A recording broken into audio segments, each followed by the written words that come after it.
This is a short film called Learning the Hard Way. The idea of this film came from Richard, Aaron and David, who are offenders on my books. The idea of this film is to put other people off from going the route that they've done and to help other people make the right choices in life. They share their bad experiences of drugs and crime, and the whole purpose is to put other people off from following the route that they've chosen. But the other purpose is to demonstrate that out of bad can come good, that people can succeed.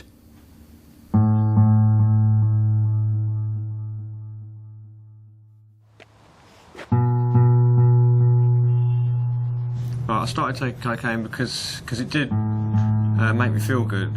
It made me be able to talk to people in a way that I wouldn't, and approach people that I wouldn't before. It gave me like a fake confidence. But then that soon wears off when you run out of money or you can't get it, and then you get depressed. You're up all night, you end up crying yourself to sleep, and nobody's going to help you because everybody's lost their respect for you. I was experiencing all sorts of problems, family problems. They had lost all my trust. If everything was locked or nailed down basically, and I wasn't be able to left in the house on my own. And it was the same with my friends really, that they started not to trust me, and if anything went missing that I didn't steal, they still thought it was me because they knew what I was doing. In the end, we started robbing people. We started going out and actually physically robbing people because I couldn't get any more money from my family. I'd already wasted all their money, so we had to go and attack and rob people on the streets, which obviously that's not good. Either you go home and you have to lie awake just waiting for the police to come. I've been on probation for 4 years. I was given a suspended sentence. Well, I started to look at myself in the mirror and I noticed that my teeth were rotting. I had blood blisters appearing on my face where I wasn't sleeping, I wasn't eating. I felt weak and ill. And I'd see people that I went to school with that were in the same year as me, in a work van. I'd think, look, he's got something going for him. And I just wanted something for myself. I didn't just want to be a no mark, because that's all that was happening. I wasn't achieving nothing, I wasn't doing anything. I was just harming myself and everybody around me. And I decided that it did have to stop. At my lowest point, I'd been up for 5 days straight, and I must have spent about £3,000 of my parents' money in that 5 days. And the guilt and paranoia just got absolutely too much, and it ends up you being an emotional wreck. And that was when I decided to stop. It was for my own mental health. I was going to drive myself insane, and I was past suicidal. It got to the point where I just couldn't do anything. I couldn't even get out of bed. One of the main things that got me off drugs was the shock of seeing what other people the same age as me were achieving and what they were doing, and it made me feel really worthless because I wasn't doing anything. So I decided to start looking after myself physically. That was a big thing for me, because if you feel good and you've got a routine, then you actually get things done, and you eat and you sleep. You live the life of a normal person, which I wasn't doing. I was slowly rebuilding the trust back from my family, and that felt good. Obviously they wanted to help me and they wanted me to change. And when I decided I wanted to help myself, that whole situation became a lot easier. And I started concentrating on the things I actually wanted in life, and realising that there was a lot that I wanted where it hadn't occurred to me before. I found the probation service helpful in my recovery in a few ways. This is the fact that it's a constant reminder of what you've done and where I've gone wrong in life. And my probation officer, he helped me focus on the things that I could achieve, that I knew that I could achieve, that my family knew that I could achieve, but it was just putting it into practice. And also, it's good to be able to get things off your chest, because I used to bottle things up a lot, which would always end up in a breakdown, because I'm quite an emotional person anyway. And I think that a lot of Class A drugs has done that to me. It's made me a little bit more emotionally unstable than I was, and I possibly should be. But the probation service does help, because it keeps you on the straight and narrow, somebody to talk to. I used to take drugs, and I'd say 65% of the time I felt suicidal. But now I don't take drugs, I always feel good. I want to get up in the morning and I'm achieving things. And it is a much better way of life. It's a normal way of life. It's just one that I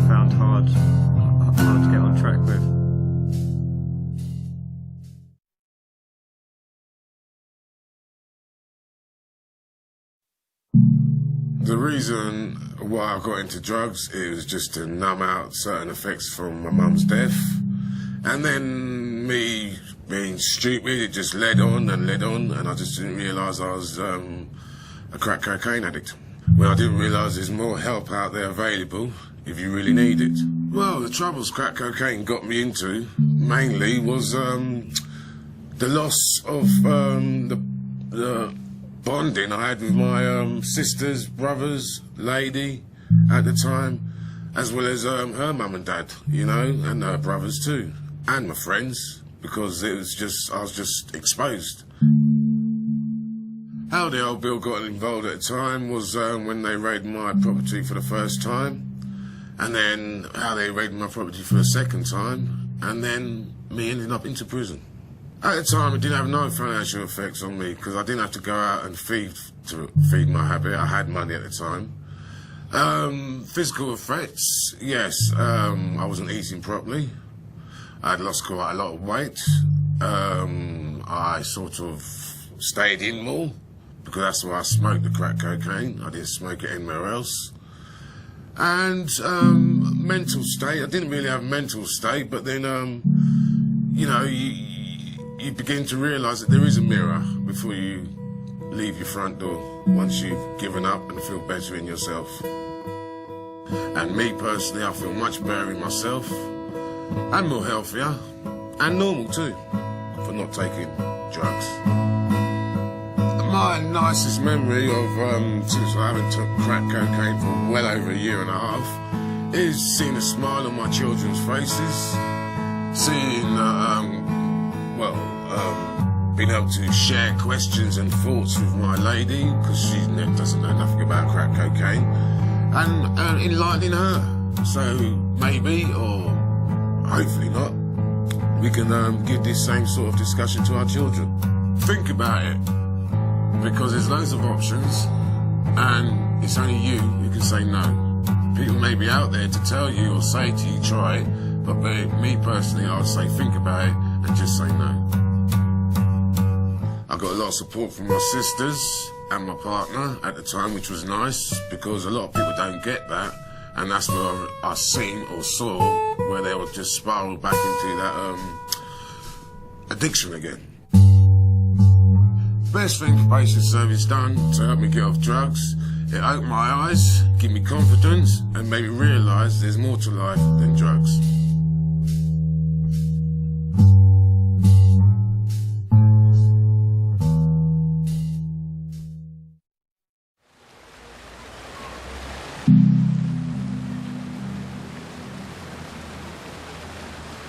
The reason I started drugs was at a young age, about 12, me and my friends over school, after school, going the wrong crowd, started using drugs, and 17 years later, I'm still using. The drugs I started off with was cannabis, weed, speed, then that moved on to LSD, ecstasy and cocaine. The main reason I got into drugs was I wasn't pushed into it, as they say. It's just something that I fancy trying and regret it so much now. From an early age, I've always been in trouble with the police, drink, drugs, theft of motor vehicles, ABH, GBH, biting a police officer, and up to now with a fray. It's a hard life. My family have stuck by me through everything, so I'm very grateful through that. And now probation have stuck with me now, and that's like my new family. The health reasons for me is get very emotional, suicidal. I'm a self-harmer, and a lot of that is down to the drugs that I have taken that have made me the person I am today. Mentally, I'm mentally unstable at the moment. I'm seeing psychiatrists, so I'm going through that stage at the moment, and that is all through drugs. A year ago, I woke up in a police cell. Didn't know where I was, what I was doing there. I was battered and bruised. Didn't have a clue until they read out my sheet for what I've done, and I was disgusted with what I've done. But got to come to terms with it all now. My family have stuck through me through everything, for everything I've put them through. For them still to be with me and support me is amazing. You couldn't ask for a better family for what I've got. The reason I got off of drugs is I was looking at my life and I was going nowhere. I was going to lose my job, I lost my wife, I nearly lost my kids, I lost my house, I hit rock bottom. So that was a big wake-up call for me. And then it come to a point where it was either my life or start a new life. And I decided to start a new life. And I feel so good for it now. The way that I've got through this is, most important is my family, my kids. My 2 girls have supported me through this. They know the score with me. They help me through it. But with the gym as well, working out does get rid of a lot of frustration and anger instead of using. With the probation service, it's just like another member of the family that keeps on track of you, keeps you aware of what you're doing and what you're doing there. It's good for you, it just keeps you on track.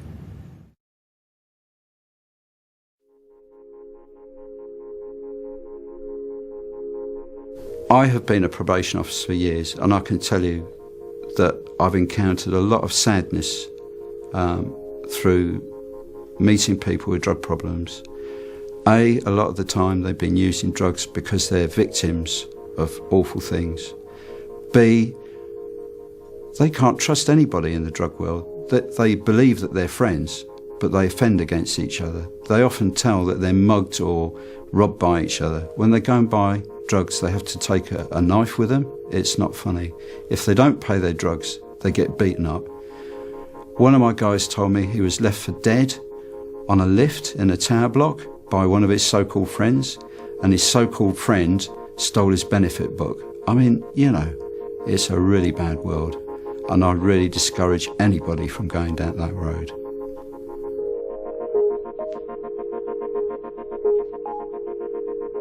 If you leave a drug-free life, the opportunities are actually endless. I've only just realised that with the things I've started achieving of late since I've got clean. It's just not worth going through that route in the first place, because the effects are extremely harmful, not only to your physical health but your mental health and obviously your wallet as well. So if there's one thing I would say, it's just to stay away from Class A drugs and the people that you have to mix with to get them. As long as I'm clean, I'm happy. That's the main thing for me. The main thing I'd say to people is just keep off it, don't even start it. But if you do, speak to people. There are people out there that will listen to you. That's what you should do. My message to kids nowadays is try to think about it, try to think about what you could lose and what you've got. And at the end of it, please say, just no to drugs.